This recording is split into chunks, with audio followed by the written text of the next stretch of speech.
Hello guys, welcome to my channel. In this video I'm going to show you how to connect Instagram to TikTok profile.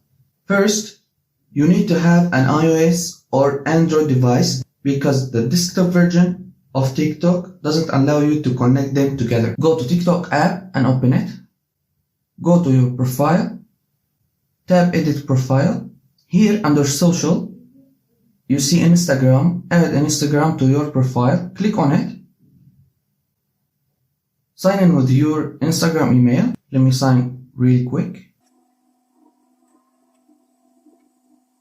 Then tap login. Tap allow. Here you go. Go back to your profile. Your Instagram is linked to your TikTok profile now. That's it for today. If you like my video, hit the like button and please don't forget to subscribe and tap the bell icon so you get notification every time I upload a new video. Thank you for watching. See you in the next one.